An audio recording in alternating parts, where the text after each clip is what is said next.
पति को लगता है पत्नी की जिम्मेदारी है मुझे सुखी करना, तो हम एक दूसरे पे लद जा रहे हैं। ऐसा लदने वाला डिजाइन नहीं है ना। फाइनली तो अपन बार बार पढ़ ही रहे हैं कि देखो सुख की जो तृप्ति है वो अध्ययन के बिना, अनुभव के बिना तो नहीं होनी है। तो परिवार में एक उम्र के बाद, है ना, जिसको कह रहे 18 साल की उम्र के बाद, कि जितने भी मेंबर्स हैं, है ना, उनको सभी को सुख अध्ययन तो करना ही पड़ेगा, है ना।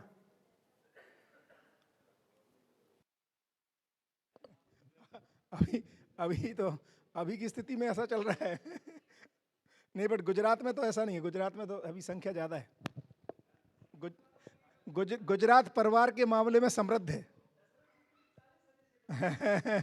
वही तो कह रहा हूँ, गुजरात समृद्ध है परिवार के मामले में।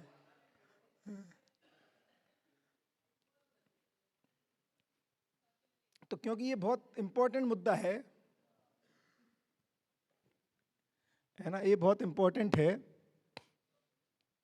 कि ये तो बहुत ही क्लियर अपन चर्चा कर रहे हैं कि देखो सुख का जो स्रोत वो तो समझदारी में आएगा,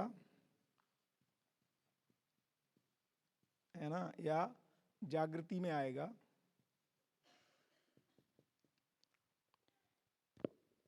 तो एक तो ये भी पता रहेगा कि मेरे दुख का कारण भी मेरी नासमझी है, और ऐसे ही दूसरा भी दुखी हो रहा है तो मूल कारण तो उसकी नासमझी है ना। अब दूसरा मुद्दा इसमें ये आता है कि यदि मैं समझदार हूं तो दूसरे को वहां तक ले आने की बात आती है। तीसरा इसमें ये दिक्कत हो रही है, जैसे अपन बात कर रहे हैं ना कि कैसे फिशिंग, एक अपना बहुत स्टैंडर्ड वो है ईडियम की, फिश बांटनी है या फिशिंग सिखानी है ना। एक ये बोलते हैं ना कि गरीबों को गरीबी से गरीबी हटानी है, कि माने उसको हमें बांटना है, कुछ सामान देते रहना है ना। इसका मतलब है कि सक्षम बनाना है ना दूसरे। गरीबी हटाने का मतलब है कि उसको सक्षम बनाना है, क्योंकि यदि हम किसी बच्चे की मदद करते हैं तो वो भी सम्मानजनक तो यही है कि उसके माता पिता उसका भरण पोषण कर सकें, है ना, और हमें मदद ना करना पड़े। तात्कालिक मदद हो सकती है इमरजेंसी में, बट वो रेगुलर फीचर ना हो। तो सम्मानजनक तो यही है कि हर माता पिता अपने बच्चों का, है ना, लालन पालन खुद कर सकें, उनकी जिम्मेदारी को उठा सकें। तो इसका सेम प्रिंसिपल इसमें अप्लाई होता है कि दूसरा दुखी हो रहा है तो हम उसको सुखी कर पाएंगे ऐसा नहीं, उसको भी फिश नहीं बांटनी है, उसको भी फिशिंग सिखानी है। माने कैसे घर का वातावरण बनाए, तो घर में वो वातावरण निर्माण करना पड़ेगा कि जो बड़ी लोग हैं घर के, है ना, उनका भी मन अध्ययन की तरफ कैसे हो, क्योंकि इससे कम में तृप्ति नहीं होगी। तो वो घर में वातावरण निर्माण करना है, तो घर बेसिकली एक अध्ययन स्थली बन जाए, घर को एक अध्ययन का केंद्र बनना है।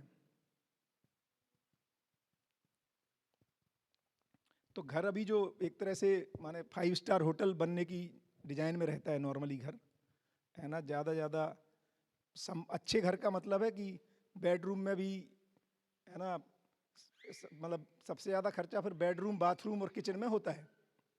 तो अब उसको अध्ययन केंद्र बनाना है बेसिकली, है ना।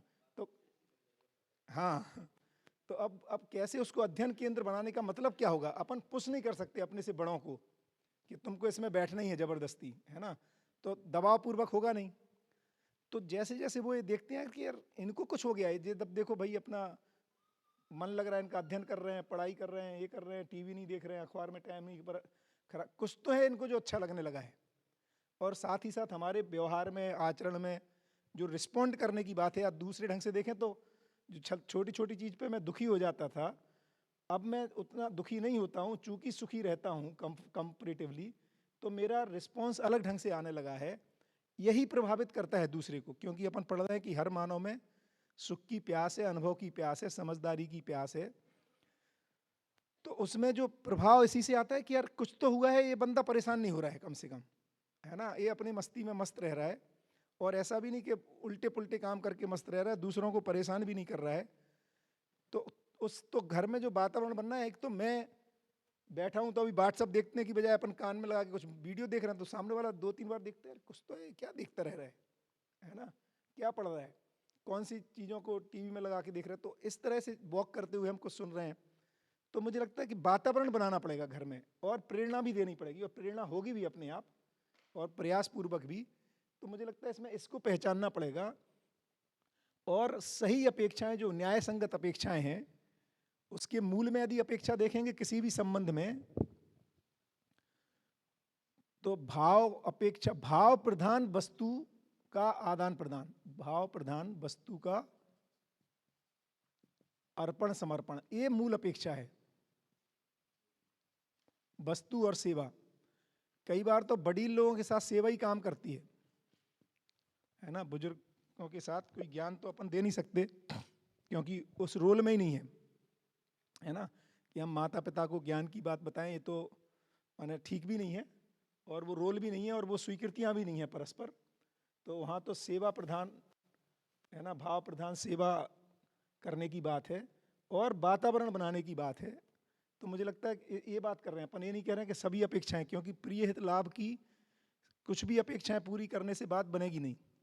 तो न्याय संगत अपेक्षाओं की बात है, भाव प्रधान प्रस्तुति की बात है परिवार में। ये मुझे लगता है, इसको दलसुख भाई ने बीच में ध्यान दिलाया कि भैया ऐसा कैसे होगा, सभी अपेक्षाएं कैसे पूरी करेंगे, है ना। तो ये बिल्कुल ठीक है। तो जो परिवार की, समाज की अपेक्षाओं की बात हो रही है, वो इसमें, और सही और गलत की पहचान अब हमें व्यवस्था की रोशनी में, संबंध की रोशनी में स्पष्ट होने लगेगी। उसमें भी भाव की प्रधानता है। एक ये बात मुझे रखनी थी। बताइए,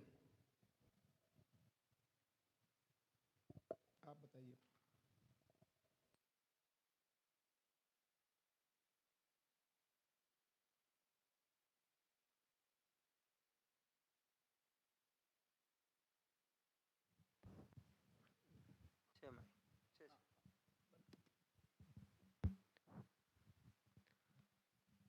तो हमारे परिवार में कल जैसे मैंने बताया था कि मेरी माँ के साथ हम रहते हैं, मैं, मेरा सन, मेरी वाइफ, और 4 बेटी है, वो बाहर पढ़ने गई है यानी अब्रॉड। और एक बार मेरी माँ के मुंह से मैंने सुना था कि हमारे यहाँ है ना, जो उनका अबाउट 70 ईयर्स की जब एज होती है ना, हाँ। तो जीवन पर्व का सेलिब्रेशन करते हैं। अच्छा, 70 में। या आफ्टर मतलब सीनियर जब सीनियर हो जाते सिटीजन, हैं, उनको ये हो जाए बस हमारा अब है ना, लास्ट समय चल रहा है, कभी भी कुछ हो सकता है, इसलिए उसको या मनाते हैं है ना, पर्व। वही है। बिल्कुल ठीक है। तो मैंने सुना था, तो उस वक्त मेरा क्या था कि भाई ये खाने पीने में पैसे नहीं बर्बाद करने चाहिए, है ना। और उनका क्या था कि मेरे बहुत सारे रिलेटिव्स है, आए मुझे मिले, है ना, और ऐसी ही फीलिंग्स होती है उनकी कि भाई मेरे घर आके खाना खाए और मिल के जाए, तो और कुछ गिफ्ट में देते हैं, तो एक एक अच्छा अच्छा लगता है। रिलेशनशिप का जो माहौल बनता है। तो उसी वक्त मेरे मन में जो जो बना था ना कि भाई खाने पीने में पैसे बर्बाद नहीं करने चाहिए, तो मैं उनका भाव नहीं समझा था, है ना। फिर जैसे ये जीवन विद्या और सब एजुकेशन से मैंने सुना कि उनका कहना ये है कि भाई मेरे जो लास्ट मंथ है या ईयर्स है, इसमें ये हो जाए तो मैं सबके साथ मिलके जो भी है अच्छे संबंधों के साथ इस दुनिया को मैं छोड़ सकूं। फिर हमने प्लानिंग किया, बहुत बढ़िया। है ना। और अब तो लगभग मेरी माँ की उम्र 75 ईयर्स करीब है, और करीब 35 ईयर्स से फैमिली में हम रह रहे थे। तो एक नेचुरल है कि सासू बहू या बच्चों या माँ के साथ गिले शिकवे शिकायत सब रहती है। बिल्कुल तो बिल्कुल। कभी कभी मन मुटाव भी हो जाता है। तो वो सारे मन में चल रहा था, और उसका एक कंप्लेन मैं, हम कितना भी करें तो उनको मैं देखता था कि उनके चेहरे पर सुख का भाव नहीं दिखाई दे रहा था, और ऑलवेज कोई फरियाद रहती थी, है ना। मेरा कोई सुनता नहीं है, कोई पैसों की बात आए तो भी तुम ज़्यादा खर्च कर रहे हो, फिर कहीं जाना आना होता है तो भाई तू हर जगह जाता है, तेरे अंकल ने ऐसा कुछ किया नहीं हमारे साथ कि तुझे जाना ही चाहिए। तो ये सब रहता था। तो मैं पूरी तरह सुनता था कि भाई पैसों का उनमें उनके मन में है, फरियाद है, तो इसको कैसे दूर करूं। तो हमने ये जीवन पर्व का उनका ऑर्गेनाइज किया है ना। तो इसमें मैंने कैसे किया जिससे मैं ये मानता हूँ कि मैंने ये संतुलन के साथ है ना, प्रकृति के साथ संतुलन, व्यवहार, आचरण, ये सब में मैं क्या क्या लाया वो मैं शेयर करता हूँ। तो पहले मैंने लिस्ट बनाया, हमने मिल के, मैं, मेरी भाभी, मेरी वाइफ, मेरे बड़े भैया का लड़का, ये सब ने, और मेरी मदर की हाजिरी में बनाया, और उन्होंने जो बताया वो सब लिखा। तो उन्होंने देखा कि ये सब मेरे लिए कुछ काम कर रहे हैं, है ना। फिर उन्होंने जो बताया कि भाई ये गिफ्ट लाना है, ये सब, तो इसके मुताबिक किया। फिर सब गेस्ट को हमने इनवाइट किया, इनविटेशन कार्ड भेजा, इनविटेशन कार्ड बनाना, जो जो पूरा प्रोसेस उन्होंने अपनी आंखों से देखा। और हम देख रहे थे कि उनकी जितनी शिकायतें थी, है ना, सबके प्रति वो एक के बाद निकल रही थी, है ना, दूर होती जा रही थी। फिर जीवन पर्व का जो दिन आया ना, तो उसी दिन हमने जितने रिलेटिव्स को इनवाइट किए थे वो सब आए। उनके जो पियर पक्ष के थे, मेरी फोइया थी, मेरी बहनें थी, और सब रिलेटिव, और सब आके मिले, उन्होंने कुछ गिफ्ट किया, हमने सामने गिफ्ट किया। तो एक पूरा ऐसा माहौल बना कि मेरी समझ के बाद की ज़िंदगी में जो चेहरे का भाव और जो खुशी मेरी माँ के चेहरे पर उस दिन देखी ना, वो मैंने कभी नहीं देखी थी। और इसके बाद का जो है ना रिलेशनशिप मेरा, मेरे बेटे का उनके साथ का एक लेवल ही बढ़ गया है। बहुत बढ़िया। तो ये आपने बताया ना कि सभी अपेक्षाएं और सही अपेक्षाएं, तो मैंने देखा कि उनकी वो अपेक्षा सही थी और मुझे ये फुलफिल करनी ही थी। बहुत बढ़िया। और पैसे इसमें मैटर नहीं करते थे, है ना। देखिए जो हम है, लोग बिल्कुल ठीक, बिल्कुल बहुत बढ़िया। हाँ, हम और लोग बहुत ही आपका एग्जाम्पल बहुत ही बढ़िया है, क्योंकि हम क्या करते हैं कि हमें लगता है कि पैसे खर्च, हम वस्तु को ज़्यादा प्रधानता दे देते हैं कई बार, और जबकि ऐसा भी नहीं कि हम पैसे का बहुत सदुपयोग करते हैं। अदरवाइज हम अपने फंक्शंस में, बच्चे की मैरिज हो, है ना, कोई पार्टी हो, अपनी कुछ मैरिज एनिवर्सरी हो, उसमें हम खर्चे कर ही रहे हैं, या नहीं भी कर रहे हैं तो हम संग्रह कर रहे हैं। देखिए अभी हमारी इक्वेशन क्या है, पैसे का सदुपयोग बराबर संग्रह, ये इक्वेशन है हमारी। या तो इसके पैसे का सदुपयोग बराबर प्लॉट खरीदना, है ना, गोल्ड खरीदना, शेयर मार्केट में, इक्विटी में पैसा डालना, उसमें भले ही डूब जाए चलेगा, है ना, पॉलिसी लेना, है ना। मतलब कहने का मतलब इसको हमने सदुपयोग माना है ना। ये ठीक है, आंशिक रूप में ठीक होगा। और पूरे जीवन पर्व के जो आयोजन किया ना हमने, तो गांव में तो अलग अलग डिमांड होती है कि भाई ये करो वो करो, है ना। प्लास्टिक का एक भी मटेरियल डिस्पोजेबल मैंने यूज़ नहीं किया था। बहुत बढ़िया। I had taken all care of nature. बहुत बढ़िया। फिर फूड वेस्टेज ना हो, इसके लिए भी मैंने पूरा, है ना, गांव वालों के साथ मिलके, सबके साथ मिलके, है ना, ऐसा वातावरण बनाया था कि 1200 पीपल, 1200 लोग ने वो भोजन लिया था। बहुत बढ़िया। तो मैंने फूड वेस्टेज, है ना, मैंने कैलकुलेट किया था, तो hardly that came to 35 kg, 35 kilo का वेस्टेज हुआ था। मैंने पूरा ख्याल रखा था, इसके लिए मैं बहुत सारा बैकग्राउंड वर्क किया था। बहुत बढ़िया। तो और, है ना, जो फूड बचा खाने के बाद, उसको भी गांव के जो ज़रूरतमंद है उनको टाइमली पहुंचा देना, ऐसा नहीं कि कुछ बिगड़ जाए सड़ इसके गया बाद, टाइमली। तो पूरा जो ओकेजन हुआ, और इसमें एक बड़ी बात ये थी कि इवनिंग में मैंने कल शेयर किया था ना, तो जीवन विद्या और वो लैंडमार्क का डिस्टिंक्शन ऑन रिलेशनशिप फैमिली ने उस पर सारा क्रिएशन किया था, और उस जो पूरा ओकेजन का कॉन्टेक्स्ट क्या था वो भी हमने क्रिएट किया था। तो गांव लोगों ने फुली अप्रिशिएट किया, और एक ऐसा माहौल बना कि फेंक देना वो। इस ऐसे ओकेजन की ज़रूरत है। बस बस ये बिल्कुल ठीक है, बहुत बढ़िया। यही सब बेसिकली देखो क्या हो रहा है, हम माँ के प्रति कृतज्ञ हैं। हम ये कहते हैं आपको मैं बोल तो रहा हूँ मैं कृतज्ञ हूँ, इस पर खर्चे करने की कहाँ जरूरत है, लेकिन व्यवहार निर्वाह में भौतिक वस्तुओं का आदान प्रदान जुड़ा हुआ है ना। वो व्यक्त भी शरीर के माध्यम से ही भाव व्यक्त होता है, वस्तु के माध्यम से, शरीर के माध्यम से।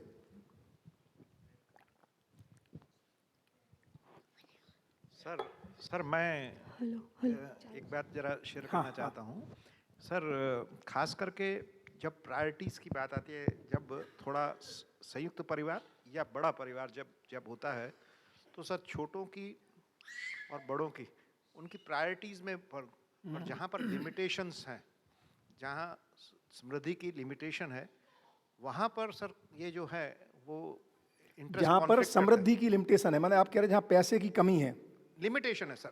कमी मैं नहीं कहना चाहूँगा, लेकिन क्योंकि बच्चों के सपने और बड़ों के जो सीमित साधन है, वहाँ पर जो कॉन्फ्लिक्ट्स हैं उनका निवारण कैसे किया जाए? एक्चुअली वही लिमिटेशन तो मानसिकता है, फिर माने उसका मूल्यांकन करना पड़ेगा।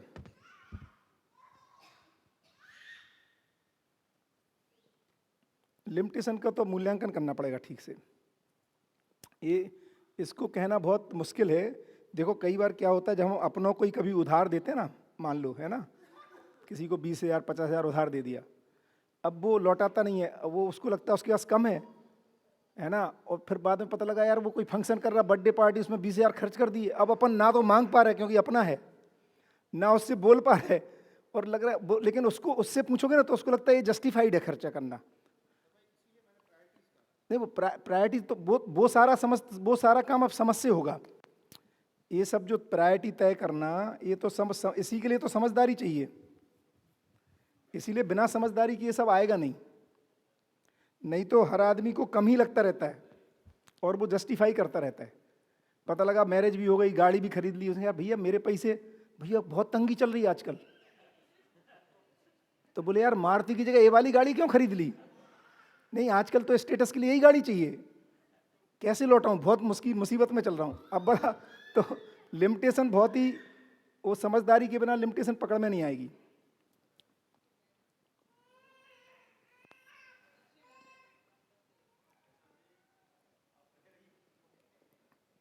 और बताइए। तो बढ़िया है, मतलब इनको अपना, क्योंकि जब अपन इसको जीने जाएंगे ना ये सारी चीज़ों को, क्योंकि फाइनली जीना है ना, और परिवार में ही प्रधान रूप में जीना है, तो परिवार में ये सब इशू आएंगे। और जब विरोध हो और एक और चीज़ करनी चाहिए जो मुझे बहुत इंपॉर्टेंट लगती है, हम परिवार में जब खर्चे करने की बात आती है, स्पेशली संबंधों में, या है ना, माने पत्नी के पक्ष में मैरिज है तो वहाँ के जो क्या खर्चा करना है, पति के पक्ष में कुछ लोगों की मैरिज है तो वहाँ क्या खर्चे करने हैं, ट्रीटमेंट कराने में कितने खर्चे करने, इसमें हम कई बार पति पत्नी आपस में बात नहीं करते हैं। तो पति पत्नी संबंध में खास तौर से जब इसमें अपन आगे पढ़ेंगे तो आएगा, संबंध का चैप्टर जब है, तो ये कह रहे हैं कि वो दो शरीर एक मन होकर के जीने की बात कर रहे हैं, पति पत्नी संबंध खास तौर से।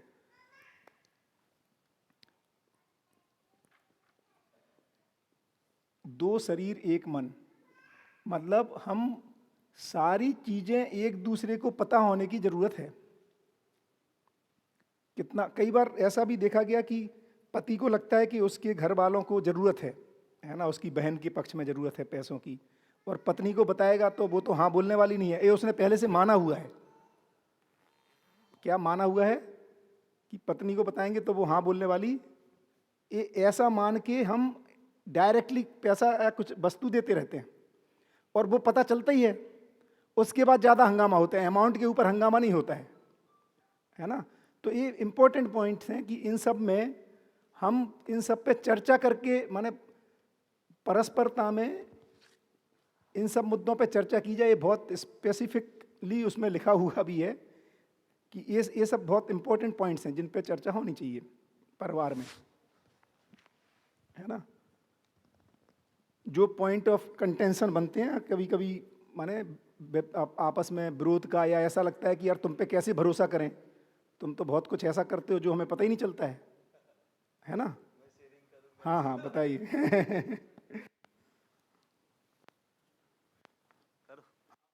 ओके। तो मैं और मेरी वाइफ दोनों वर्किंग है ना। मैं वेटनरी डॉक्टर हूँ और मेरी wife school teacher, high school में जॉब करती है। और मज़े की बात यह है कि मैंने 94 में जॉब ज्वाइन किया था और उसने 96 में स्कूल ज्वाइन किया। तो 96 से लेकर आज तक उसने कभी उसका सैलरी का अकाउंट नहीं देखा है, कभी बैंक अकाउंट नहीं देखा है। आप ही और मैनेज करते हैं मतलब उसको कभी ना? पूछा नहीं है कि मेरी सैलरी कहाँ जाती है ना। हम शेयर करते रहते हैं, है ना, उसके साथ। पर एक बार क्या हुआ कि मेरी ट्रांसफ़र हो गई गांधीनगर। एक ही गांव में हम जॉब करते थे 22 साल के तक। तो बैंक में मैं ही जाता था। पर मेरी ट्रांसफ़र हो गई, इसके बाद एक बार मैंने बैंक का जो बुक है ना उसको दिया कि भाई तू एंट्री करा लेना। और एंट्री कराई उसने। फिर देखा 50,000 यहाँ गए, 20,000 यहाँ गए, 1 लाख रुपये यहाँ गए। तो फिर गांधीनगर आई तो मुझे मारा अकाउंटમાંથી આટલા બધા इतने सारे पैसे चले गए, कहाँ गए, मुझे हिसाब का कोई मालूम नहीं है। और उसके स्टाफ में सब टीचर्स हैं ना, वो उसको चिढ़ाते रहते हैं कि તમે कमाओ सो, आप अर्निंग कर रही है और आपको पता ही नहीं है, सैलरी भी नहीं देखती है क्या है, ऐसे भरोसे नहीं रखना चाहिए। तो हर वो ब्रेन वॉशिंग उसका चलता रहता है। तो आके बोली कि भाई यू गिव मी अकाउंट्स और फिर मैंने बताया। मगर मेरे मेरे सर एक पक्ष सवाल में है। मेरे पक्ष में ये मिसिंग था कि I was not like detailing everything to her, है ना। And then onwards I promised, बहुत है बढ़िया। ना, मैंने उसको प्रॉमिस किया कि अब एक भी पैसे का लेन देन मैं करूँगा, आपका ही नहीं मेरा भी, हमारे दोनों का जो है, तो तुमको जानकारी आई रहेगी। विल है ना make it clear to you. बहुत बढ़िया, तो दैट क्रिएटेड अनदर स्पेस, है ना। बहुत बढ़िया। हाँ जी। ये तो जनरल सेशन, एक दो सवाल पूछ हाँ, सकते हैं हम जनरल, भी? पूरा जनरल ही है ये। सर होम्योपैथी विज्ञान जो है हाँ। वो ये मानता है कि बीमारी पहले मन में आती है, शरीर में बाद में आती है। तो इसलिए वो शरीर का इलाज नहीं करते, मन का करते हैं। इसका मतलब है कि वो लोग भी मानते हैं कि मन, हाँ मानते हैं, वो तो अपना अपना भी मानते और हैं। वो मन को ये कहते हैं सूक्ष्म शरीर है ये। हाँ हाँ बिल्कुल ठीक है। और मन का लिए वो सवाल पूछते हैं, सवाल पूछ के 5-10 सवाल से आपके मन को पकड़ते हैं। उसके बाद मन को ठीक करते थे, तो बोले सूक्ष्म शरीर में चलेगी तो स्थूल शरीर में भी चली जाती है सही बीमारी। तो इसके बारे में आपका क्या कहना है? मेरा जो इसमें बना है समझ अपनी, मेरी ये बनी है कि देखो शरीर और जीवन दोनों ही एक दूसरे को प्रभावित करते हैं।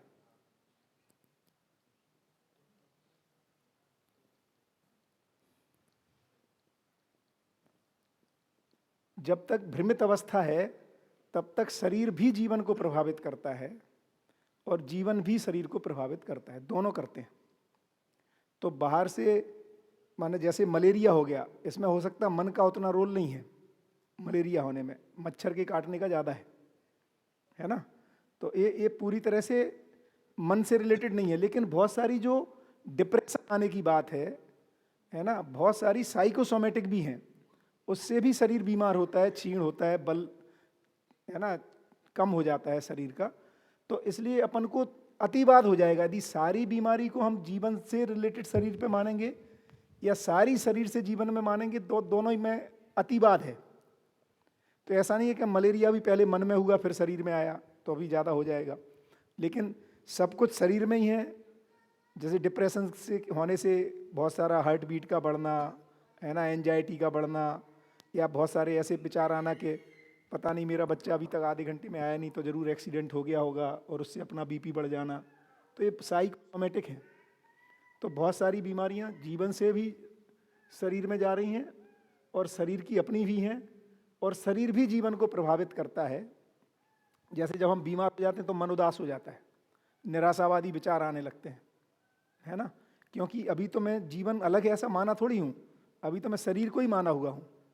तो इस तरह से दोनों का तादात्म्य चलता रहता है।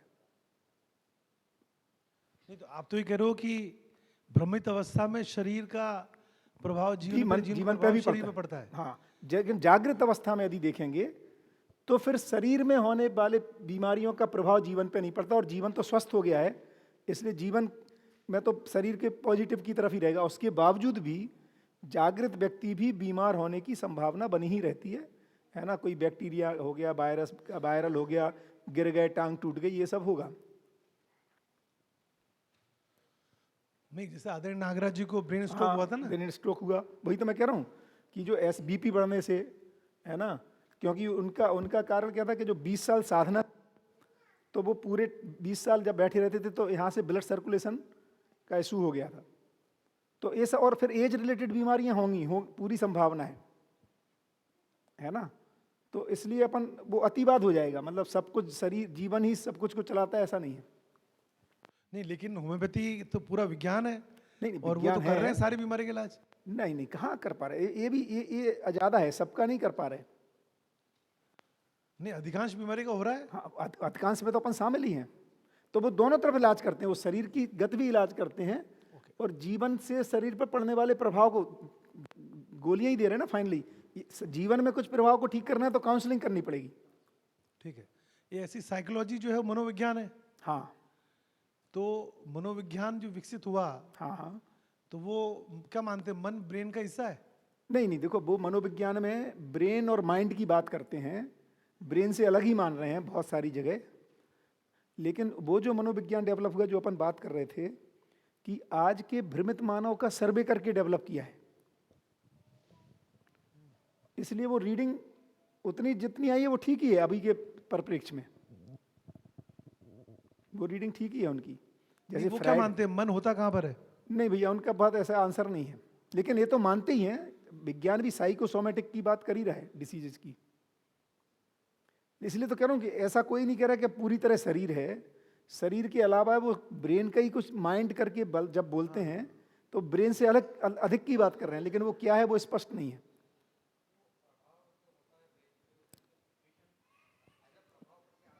हाँ, माइक दीजिए, क्या कह होम्योपैथी में मतलब जितना मैंने सुना हाँ। वो ऐसा सुना है कि वो जो मानसिक होती है तो हाँ। उसके कारण जो प्रभाव होता है, वो प्रभाव से जो केमिकल लोचा होता बिल्कुल है ठीक है। उसको ट्रीटमेंट देते उसी हैं। को ट्रीटमेंट तो ऐसे ही है। मतलब होम्योपैथी में ट्रीट तो वो मन, मतलब ऐसा सच मन या उसके लिए ऐसा कुछ होता है ऐसा? हाँ, वाइटल फोर्स में रहता है। तो हाँ हैं? सो सतरजोतम रहते हैं। हाँ, तो सतोगुण, रजोगुण, तमोगुण वाले। हाँ, तो वो तो ये मानते हैं कि जिस गुण का मानव है वो वैसा ही काम करेगा, वैसे ही जीवन जिएगा। हम सही तो यह बात कह है। रहे हैं कि हर व्यक्ति जागृत हो सकता है। यही तो बात है भैया, यही तो बेसिक डिफरेंस है। वहाँ पर क्या करना पड़ा, यदि हम ये मानते हैं कि देखो पहले भी देवता और दैत्य की कहानी चली रही है, कुछ लोग राक्षस प्रवृत्ति के होते हैं और कुछ देवता प्रवृत्ति के होते हैं, और इनमें लगभग वो उनकी प्रवृत्ति बदली नहीं जा सकती, इसीलिए देवताओं को खत्म ही करना पड़ता है, फाइनली निपटाना ही पड़ता है उनको, है ना, क्योंकि उनका और कोई उद्धार का तरीका नहीं दिख रहा है। अपन ये कह रहे हैं कि ऐसा बच्चा तो जन्म से कोई दैत्य पैदा हो नहीं रहा है, कोई भी बच्चा, है ना, जन्म से ही न्याय का याचक, सही जिज्ञासु, सही कार्य करने का इच्छुक और सत्य वक्ता है। और वो चाहे अमेरिकन हो, है ना, मुस्लिम हो, हिंदू हो, जापानी हो, तो ये बात अब सेट नहीं हो रही है। तो ये बेसिक डिफरेंसेज हैं, बिल्कुल ठीक कह रहे हैं, पुराण माने मान्यताओं में बेसिक डिफरेंस है। मतलब हम तो मानते हैं हर मानव जागृत हो सकता है। बिल्कुल। और ये मेरा भी अध्ययन नहीं इस पे कोई, सतोगुणी और तमोगुणी और रजोगुणी इसको आदरणीय नागराज जी क्या कहते थे इस पर? नहीं नहीं, नागराज जी तो यही कह रहे हैं जो अपन बात कर रहे हैं कि हर मानव में ही जागृति की संभावना। देखिए ये जागृति समीचीन है, आसपास है ना। हर मानव समझदार होना ही चाहता है, समझ का प्यासा है। इसमें मैं हाँ हाँ क्यों नहीं नहीं, सम विषम मध्यस्थ इसमें क्वालिफाई नहीं होता ना। माने हम फिर बहुत देखो, हम उसकी माने हम यदि इस टर्मिनोलॉजी को बदल के ऐसा बोल दें तो ठीक है, लेकिन वो जो कह रहे हैं फिर वो ये नहीं है। हम ऐसा कह सकते हैं, मध्यस्थ को हम सतोगुण कह सकते हैं, है ना। तमोगुण को हम विषम कह सकते हैं और सम को रजोगुण कह सकते हैं। मैपिंग अपन कर सकते हैं चाहें तो, लेकिन अपन भी ये कह रहे हैं कि हर आदमी फाइनली मध्यस्थ में जाना चाहता है ना। ऐसा नहीं कि वो सम वाला सम ही बना रहेगा, विषम वाला विषम ही, ऐसा अपन नहीं कह रहे। जबकि उधर ही कह रहे हैं कि तमोगुण वाला तमोगुण ही रहेगा, तो गड़बड़ है। अपन तो कह रहे हैं कि ये तीनों चीजें हैं और मध्यस्थ की तरफ जाना चाहता है। हाँ जी। इसमें मैं जो जानता हूँ वो मैं शेयर करता हूँ। रामकृष्ण परमहंस और ऐसे कई जो फिलोसोफर है, जो दिव्य मानव जैसे उनका जीवन ऐसा रहा है, तो उन्होंने शरीर की पीड़ा और उनका जीवन जो है उनको कंप्लीटली सेपरेट रखा है। They were not impacted by body. बस बस वही बिल्कुल ठीक है। ऐसे ही जीवन के अमृत स्पष्ट हो जाता तो फिर इम्पैक्ट नहीं है। सर एक क्वेश्चन है कि ये जो फ्रस्ट्रेशन है और डिप्रेशन है, हाँ तो जो फ्रस्ट्रेशन वही है ना कि जो अक्षमता का प्रदर्शन, छोटी frustration। शक्ति मतलब बड़ी शक्ति को चलाए, बराबर। तो ये जो हमारी जो जीवन क्रिया है, हाँ। तो उसमें वो कैसे मतलब मतलब वो प्रोसेस कैसे होती है? फ्रस्ट्रेशन की। बढ़िया, गुड। और एक इसके रिलेटेड भी है। सपोज मेरे साथ ऐसा होता है कि सपोज मैंने प्लानिंग किया सुबह को मुझे 2 घंटा ये करना है, 2 घंटा रीडिंग करना है, 1 आवर मुझे वोकेबलरी लर्निंग के लिए करना है। तो मतलब उसमें क्या है, सपोज अब और 1 वीक का भी टाइम टेबल ऐसे सेट करती हूँ और उसके मतलब होता नहीं, तो फिर जो माइंड में ऐसा कुछ होता है, मतलब डिससेटिस्फैक्शन जैसा होता है अंदर। सही है। तो ये जो प्रोसेस है जो जीवन में वो कैसे होती है मतलब? बहुत बढ़िया। तो जो फ्रस्ट्रेशन है ये बेसिकली अपनी अक्षमता का प्रदर्शन है। इसी को क्रोध भी कह रहे हैं, है ना। उसी का सूक्ष्म रूप है। हम हेल्पलेसनेस फील करते हैं, हाँ, व्यवस्था को फील कर रहे हैं। ये क्यों हो रहा है? जैसे देखो, आपने निर्णय लिया। एक तो अपने को ये भी समझना चाहिए, हम लोग जब प्लानिंग करते हैं ना, तो मैं अब डेली वॉक करूंगी, ये प्लानिंग ही गड़बड़ है। डेली हो नहीं सकता। हफ्ते में 5 दिन करूंगी तो फिर भी पॉसिबल है। मार्जिन नहीं देखते हम लोग ना। इसको हम कहते हैं आइडियलिस्टिक प्लानिंग। ये जो आदर्शवादी प्लानिंग है ना, आप ऐसा प्लान कीजिए हफ्ते में 5 दिन करूंगी। अब अध्ययन का भी कुछ लोग बोलते हैं रोज 1 घंटा पढ़ेंगे। मैंने कहा ऐसा मत करो, हफ्ते में 4 घंटे पढ़ेंगे। तो हो सकता है छूट जाए, तो मार्जिन तो है, संडे को 4 घंटे निपटा लो। भाई 6 दिन नहीं कर पाए तो सफल होने की संभावना है। प्लानिंग, हम प्लानिंग इतनी टाइट करेंगे कि विचार में लग रही कि फेल होगी ये, तो एग्जीक्यूशन में फेल हो ही जाएगी। तो तुम प्लानिंग ठीक करो, रोज वॉक करूंगी नहीं, हफ्ते में 3 दिन करूंगी, और फिर उसको टिक करते रहो कहीं। और फिर और मार्जिन रख सकते हो कि हफ्ते में 3 दिन बोला, मैंने महीने में 12 दिन, तो एक आध हफ्ता पूरा छूट भी गया। मैरिज है दोस्त की, ये कुछ फंक्शन आ गया, तो लिबर्टी चाहिए, नहीं तो हम अपने को बांध दे रहे हैं ना। हाँ सर, ऐसा होता है। हाँ, अपने को अच्छा भी लगेगा। तो जो ऐसा भी बोलते हैं कि टारगेट छोटे छोटे रखने चाहिए और फिर बढ़ाने चाहिए उनको, है ना। जैसे देखो, मैंने किया हुआ है 7000 स्टेप्स चल रहे हैं रोज, है ना। पर रोज का मतलब हफ्ते में 5 दिन एवरेज, तो हो जाता है। नहीं भी हो तो कोई ऐसा वही, जैसे है ना, कोई कुछ बहुत टूटने वाला नहीं है कि रोज ब्रश करूंगी रात में। नहीं करोगे तो कल 2 दांत टूटे हुए नहीं मिलेंगे बिस्तर पे, है ना। तो छोड़ भी सकते हैं यार 2-4 दिन, है ना। ऐसा भी क्या हो जा रहा है ना। इतना दबाव नहीं डालो अपने ऊपर। हाँ, तो वो दबाव मतलब होता है, तो वो जो दबाव होता है, तो वो जीवन क्रिया में वो प्रोसेस कैसे क्रिया में होती है? कहाँ से आ रहा है वो दबाव? हाँ, वही कि देखिए, चित्त ने चित्रण कर लिया। हाँ, सारे मनाकार जो साकार होते हैं वो चित्त में हमने चित्रण कर लेते हैं। अब उस चित्रण को वृत्ति में विश्लेषण होता है, ठीक है, और मन शरीर के द्वारा एग्जीक्यूट करता है। जैसे आपने प्लान कर लिया सुबह 5 बजे उठना है, ये अपने एक चित्रण में बिठा लिया। अब आप सोए, सुबह अलार्म बजा, और फिर विश्लेषण तो निरंतर क्रिया है जीवन में। वृत्ति बोलती क्या फर्क पड़ेगा, थोड़ा सो लेते हैं ना आज, और अलार्म को बंद कर दिया, और फिर 6 बजे उठे, फिर वो चित्रण अब कॉन्शियस हो गए, यार ये तो मैंने कितना गलत किया, रोज ऐसा करती हूँ, फिर मैं अलार्म बंद कर देती हूँ, फिर उठती नहीं हूँ, अब ये चालू हो गया है ना, फिर कल 5 बजे उठूंगी, और फिर कल 5 बजे फिर बंद हो जाएगा अलार्म, है ना। तो क्या हुआ, हमने पूरा करना क्या है 5 बजे उठ के, और क्यों करना है, क्यों सुबह उठना है, क्योंकि हम जब प्लान कर रहे हैं तभी हमें लग रहा है यार क्या करेंगे उठ के सुबह, इतना हेल्दी होके भी क्या करना है, ये भी विचार मन में चलता रहता है विचार में। तो हम मनाकार बना लेते हैं, और उसको फिर हम आज से मैं शपथ लेता हूँ वाला प्लान चलता है हमारा, जनवरी है ना, न्यू ईयर रेजोल्यूशन। तो संकल्प क्रिया बुद्धि की है, अपन ने पढ़ा था ना कि बुद्धि में जब अवधारणाएं बनती हैं, सच्चाई की स्वीकृति होती है, तो संकल्प सहज होने वाली क्रिया है। हम दबाव पूर्वक करना चाहते हैं, और फिर वो हमारा ही मन एग्जीक्यूट करने से मना कर देता है, क्योंकि फाइनल एग्जीक्यूशन मन से होना है। मन की क्रिया है चयन और आस्वादन। तो जो चुनाव करना है उसको, कि उठना है कि नहीं, ये मन चुनाव करता है, तो मन मानता नहीं है। तो देखिए क्या हो रहा है कि जो चित्त ने जो स्वीकारा है, जो कल्पना में बनाया है उसने, जो चित्रण किया है, चित्रण जबकि चित्त बड़ी क्रिया है, मन उससे छोटी है, लेकिन मन उसके बनाए हुए चित्र को नकार देती है। इसके लिए हमें फ्रस्ट्रेशन होता है, यार मैं कैसी लड़की हूं, अपनी ही चीजों पे अमल नहीं कर पाती हूं। ये सब फिर हमारे डायलॉग चलते हैं। वो ये पैर के पास।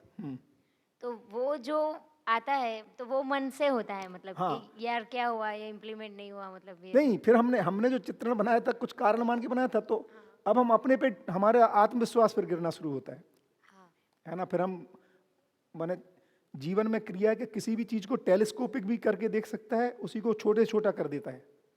जैसे इस मोबाइल को तुम आंख बंद करके ना इतना बड़ा मोबाइल इमेजिन कर सकती हो, है ना। आंख बंद करो तो इतना बड़ा मोबाइल है, उसमें सब बड़े बड़े लेटर लिखे हैं। ये जो टेलीस्कोप करने की डिजाइन अपने चित्त में है, इस ताकत है चित्त की, इसीलिए वो सूक्ष्म से सूक्ष्म परमाणु का अध्ययन कर पाता है। परमाणु तो उतना सही रहता है, उसको वो बड़ा कर लेता है, और फिर देखता है कैसे चक्कर लगा रहा है, अंश कहाँ है, जबकि ऐसा थोड़ी है, वो तो 10⁻⁻27 20 मीटर का है वो।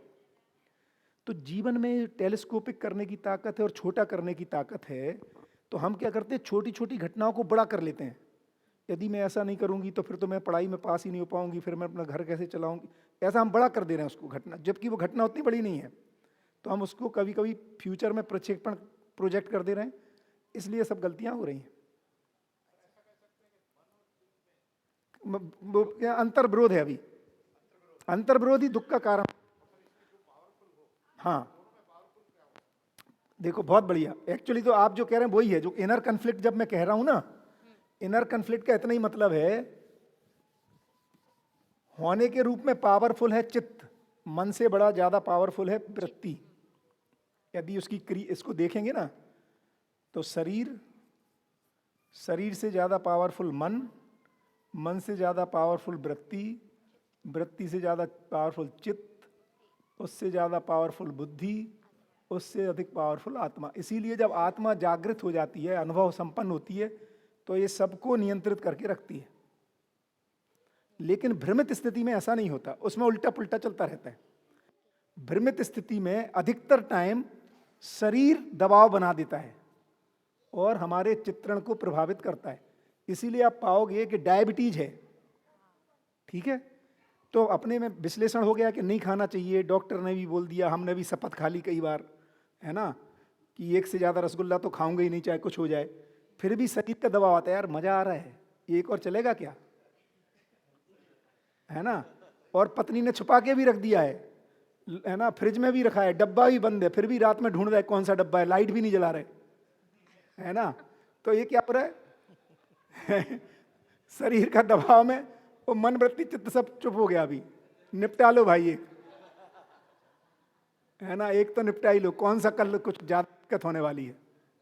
तो ऐसा है, क्योंकि सुख तो यहाँ से मिल रहा है ना अभी के स्थिति में, इसलिए वो प्रभावी हो जाता है। इसलिए नींद प्रभावी हो जाती है।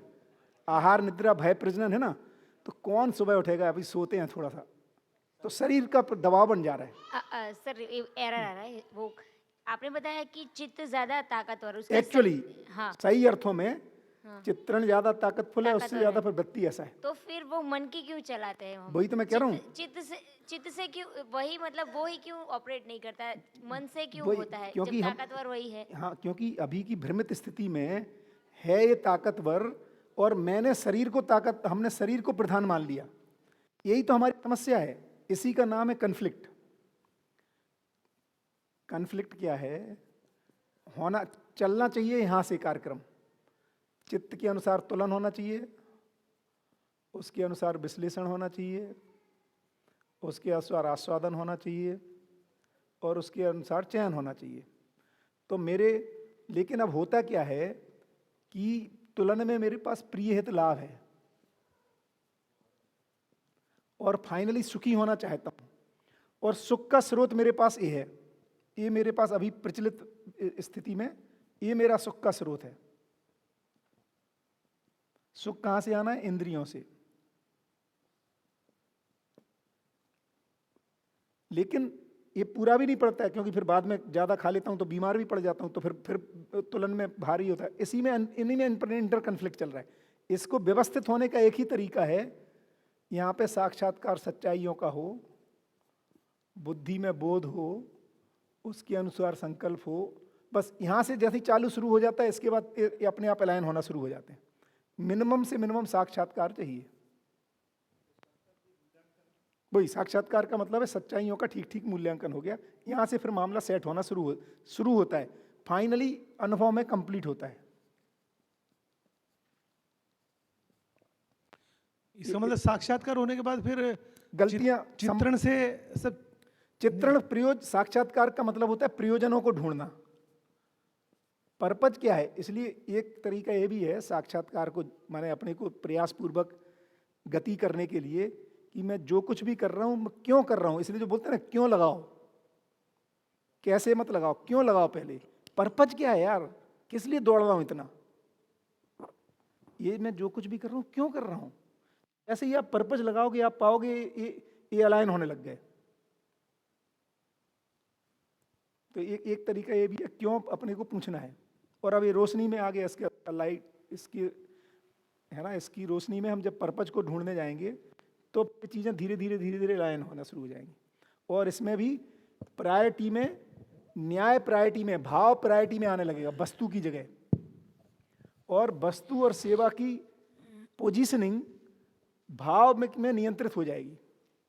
तो भाव की प्रधानता आ जाएगी, तो जीवन जो है वो भाव प्रधान हो जाएगा। जो सूख गया ना, शुष्क जिसको कह रहे हैं, क्योंकि शोषक का शुष्क होना अनिवार्य है, तो जो गीलापन आना है उसमें, है ना, एक नमी आनी है जीवन। बोलते हैं ना कि बहुत नमी वाला व्यक्ति है ये, है ना, जिसको भाव अभी विभोर होना है अपने को। तो जो भाव सूख गया है, क्यों सूख गया? वस्तु ना चली जाए कहीं भाव के चक्कर में, क्योंकि भाव बड़ी चीज है ना। तो भावुक होकर आदमी पर्स निकाल लेता है, उसको फिर डर लगता है यार भावुक नहीं होना था, पर्स निकल जाता है अपना। इस चक्कर में उसने भाव को शून्य कर लिया अपने में, भाव को कम पर्पजफुली उसने रोका है अपने भाव को,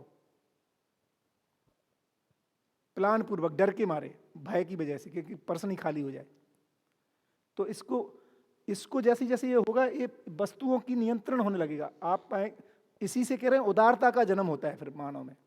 अपने ही संबंधियों के साथ हम उदार चित्त होने लगते हैं। अभी हम कभी कभी उदार, कभी कभी कृपण होते हैं, उसमें फिर उदारता, धीरे धीरे उदारता के इंसिडेंट बढ़ेंगे। देखो, एक झटके में 50,000 दान कर देना अलग बात है, रोज 50-50 रुपए अपने संबंधियों के लिए निकाल पाना एक बड़ी बात है। जोड़ोगे तो वो 5,000 भी नहीं होंगे, ऐसा है। क्योंकि झटके में उदारता एक अलग बात है, उदारता स्वभाव बन जाए ये एक अलग बात है। हाँ,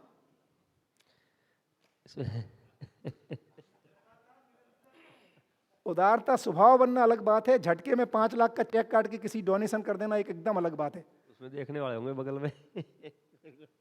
उसमें आवेश आवेश है, हाँ, वो बेसिकली आवेश की घटना है।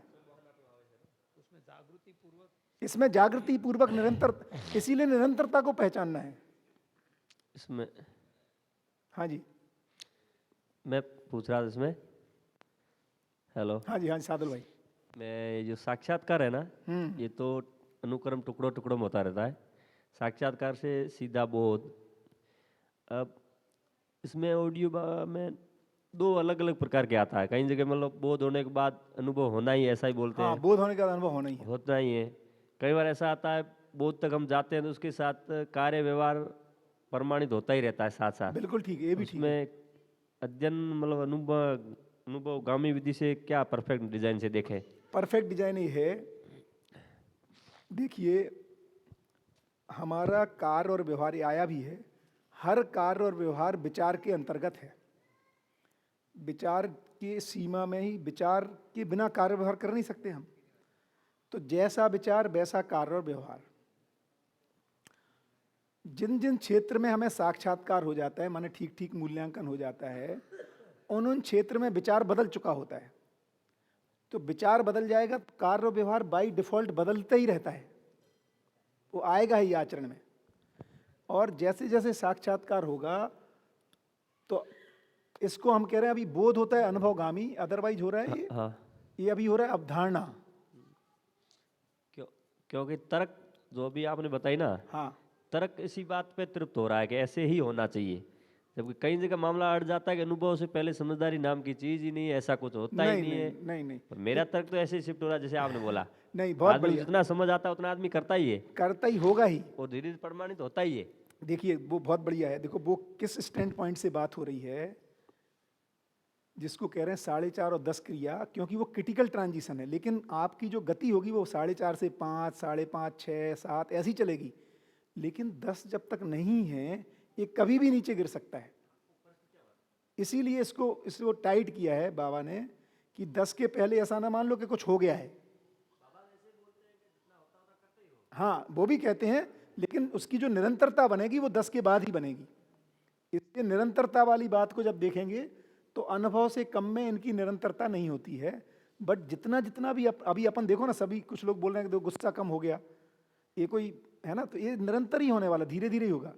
और ये भी मान के चलो कि भैया दारू पीते हुए, सिगरेट पीते हुए अनुभव नहीं होगा, है ना। चोरी करते हुए अनुभव थोड़ी हो जाएगा, चोरी करने जा रहे थे अनुभव हो गया, उसमें चोरी का ही अनुभव होगा, है ना। तो इसका मतलब है कि आचरण तो धीरे धीरे बदलेगा, है ना। तो आचरण तो धीरे धीरे बदलता ही है ना भाई। न्याय का अनुभव थोड़ी हो जाएगा उसमें, तो न्याय करते हुए ही न्याय का अनुभव होगा। तो धीरे धीरे ही बदलता है जीवन में कार्यक्रम, लेकिन निरंतरता 10 के बाद ही होती है। इसलिए उस पॉइंट को टाइट करके रखा है। इसको 10 होने के बाद क्रियापूर्णता, श्रम का विश्राम, परमानंद, आनंद, चिदानंद, है ना, शांति, उत्साह, सुख, ये सारी घटनाएं क्रियापूर्णता के साथ हो जाती हैं। उसके पहले पहले भी आप में शांति, देखो उसके पहले भी जब जब मन वृत्ति के अनुसार चलता है तब तब सुख लगता ही है। आज भी जब जब मेरे विचार के अनुसार मेरा मन और शरीर काम करता है मुझे अच्छा ही लगता है। जब जब मैं अपनी योजना के अनुसार एग्जीक्यूट करता हूँ चीज़ों को, ये अच्छा ही लगता है ना। वो निरंतरता आने के लिए ही यहाँ तक जाना पड़ता है।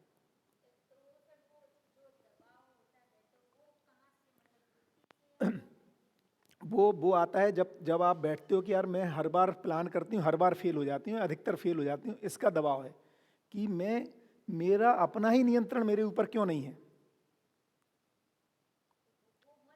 वो नहीं, ये कल्पना में, चित्रण में भी आता है, वृत्ति भी सोचती है, और मन तो मना कर दे रहा है ना। मन क्या करता है कि शरीर के सुख के दबाव में दूसरे चयन कर लेता है, बल्कि वो चयन नहीं करता जो आप करना चाहते हो। देखो अंतर क्या हो रहा है, फाइनली हो क्या रहा है, दोनों में भेद कहाँ है। यदि तुम ऐसे ही प्लानिंग करो कि आज तो खूब सोऊंगी, देखो कुछ गड़बड़ नहीं होगा, एकदम एग्जीक्यूट हो जाएगा प्लान। इसको मैं एक उदाहरण बताता हूँ। इसका क्योंकि वो तो मन को प्रिय है ना, तो उसमें थोड़ी कुछ दबाव होना है ना, तो एग्जीक्यूट हो जाएगा। लेकिन आपने ऐसा प्लान बनाया कि देखो मुझे उठना है और पढ़ाई करना है 2 घंटे, मैंने 2 घंटे सुनूंगी अच्छी चीजें, अब एग्जीक्यूट नहीं हो रहा है। क्यों? क्योंकि ये जो मन शरीर से सुखी होने में उसको मजा नहीं आ रहा उसमें, इसका ऐसे कहते इसलिए। हैं, हाँ जी, मतलब जब वो प्लान बनाता है तब शरीर की अलग स्थिति होती है, हाँ चित्रण भी शरीर मूलक है, हाँ, और प्लान जब वो कार्रवाई में होना है उस समय एक समय गैप के बाद शरीर की और रुचि की अलग स्थिति है। नहीं, तो इसमें उसमें दो उसी दो को चीजें करेगा हो जो रही अभी रुचि है, नहीं, सोने नहीं, की है तो सोने के करेगा। नहीं नहीं, दो चीजें हो रही हैं। हाँ हम कई बार मोटिवेशनल प्लान बना लेते हैं, भाई, वो स्थित प्रभाव से प्रभावित होकर के अच्छे प्लान बना रहे, प्लान खराब नहीं बना रहे, प्लान अच्छे अच्छे बना रहे, है ना। दौड़ने का प्लान बना रहे, पढ़ाई करने का प्लान बना रहे, कुछ और माता पिता की सेवा करने का प्लान बना रहे, कुछ अच्छे अच्छे प्लान बना रहे, लेकिन ये चूंकि ये स्थिति नहीं है मेरी, तो वो गति हो नहीं रही उसके अनुसार। और उसके ऊपर जब इसको एग्जीक्यूट करने का टाइम आता है तो कभी कभी शरीर हावी हो जाता है, इसलिए वो नहीं कर पाते हैं, ऐसा है। कई बार प्रिय हित लाभ से प्रेरित जो होते हैं, हाँ, वो भी तो बड़े एकदम डिटर्मिनेशन से कर लेते हैं। उसके पीछे क्या फोर्स है? जैसे नहीं जिम। होते ही है ना। देखो क्या हो रहा है, देखो ये तो बहुत सही कह रहे हैं आप कि लाभ की प्रवृत्ति से, भैया हम जब ऑफिस में लोग 18-18 घंटे काम कर रहे हैं, 16-16 घंटे काम कर रहे हैं, फैक्ट्री खड़ी करना कोई आसान, अरे और चुनाव लड़ना कौन सा आसान है? कहाँ है सुनील भाई? कितना मेहनत का काम है भाई, है ना। तो लोग कर रहे हैं एग्जीक्यूट। माने ऐसा भी नहीं है कि जितने मिनिस्टर्स हैं या जो पॉलिटिक्स में हैं ये कोई कम साधना संपन्न है, ऐसा नहीं है, ये बड़े साधक हैं। दिशा का अंतर है केवल कभी कभी।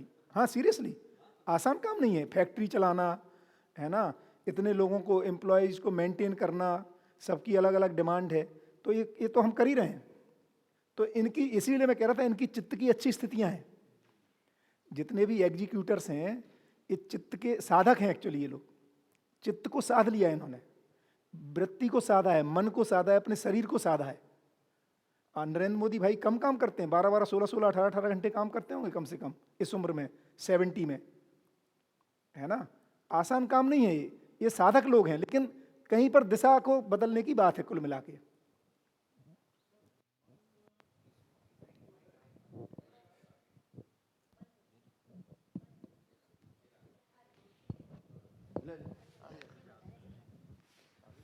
सर मन की स्वीकृति जो है, हाँ कई बार समय और परिस्थितियों के हिसाब से बदलती है। बिल्कुल बदलती है। अभी तो देखो 4.5 में तो हम परिस्थितियों से ही गवर्न हैं, मोस्टली परिस्थितियों से गवर्न। इसके बाद ये स्थिति बनती है जब मैं परिस्थितियों का निर्माता हो जाता हूं। अब मैं परिस्थितियों का निर्माण करने लगता हूं। बिल्कुल ठीक है।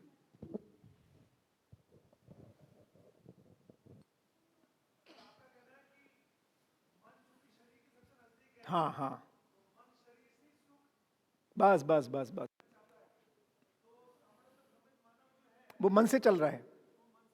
आस्वादन और चैन से। बस बस, और जब साक्षात्कार वगैरह हो जाए तो तो जो सही है उससे चलता है। फिर वो चित्रण से नीचे आता है यूं। हाँ, बाद में माने जैसे अनुभव हो गया, तो अनुभव को प्रमाणित करने के लिए जो अनुभव का जो बोध होता है बुद्धि में, उसके आधार पर संकल्प हो जाता है, ऐसा जीना है मुझे।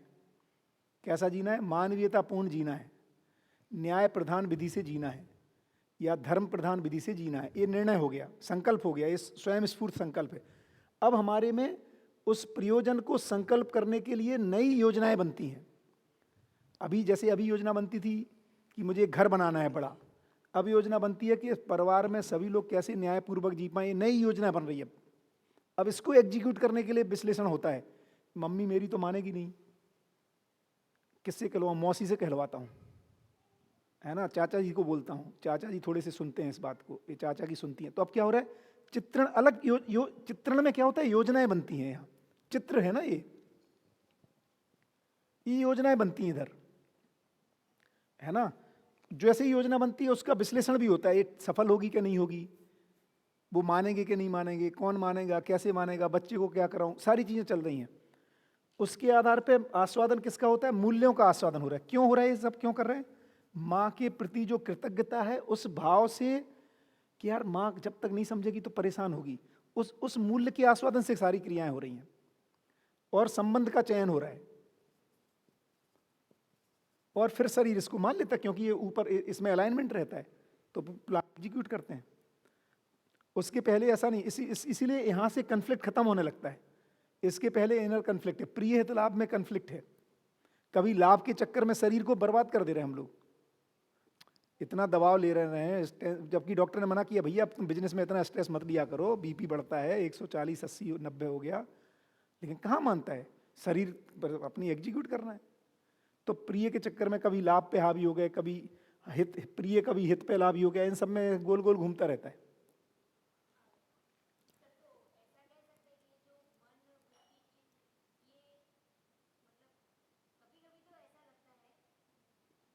माइक माइक, इस लड़की को बहुत अनुभव है इस मामले में एकदम।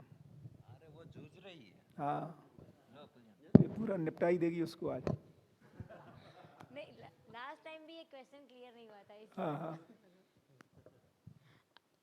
हाँ, थोड़ा ऐसा क्वेश्चन है, मतलब कभी कभी आता है, ये तो एक्सेप्टेबल है कि कभी मैं मतलब मन की मतलब मैंने पहले तो चित्त में चित्रण हुआ, फिर मन की सुनी, तो कभी ऐसा लगता है जब भी सोचने बैठती हूँ तो कि ये मन चित्त, तो मतलब कभी मैं चित्त की सुनती हूँ, कभी मन की, तो मतलब मैं इनसे भी अलग हूँ ऐसा, तो ऐसा कभी होता है मतलब, तो तीसरा कौन है ये ये है ना जो चूज करने वाला, मतलब प्रयोजन, साक्षात्कार, बुद्धि, व्यवस्था, आत्मा, 10 क्रिया है ना, अभी तो इतने से ही काम कर रहे हैं।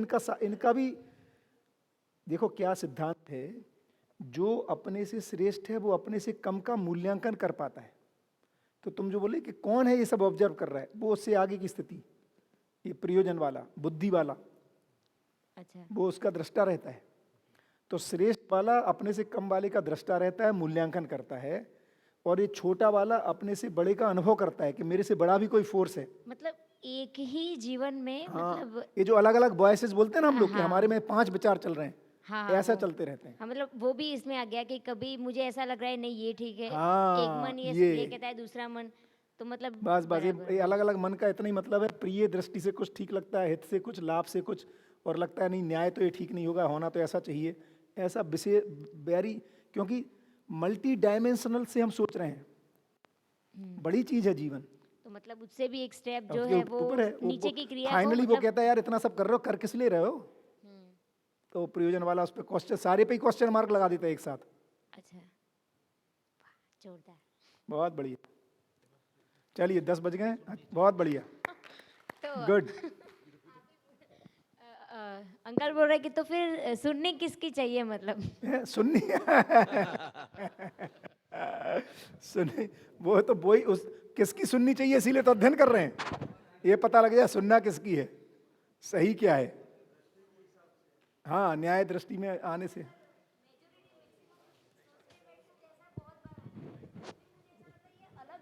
हाँ, आइडेंटिफाई करता है। बहुत बढ़िया, गुड, बहुत बढ़िया, धन्यवाद।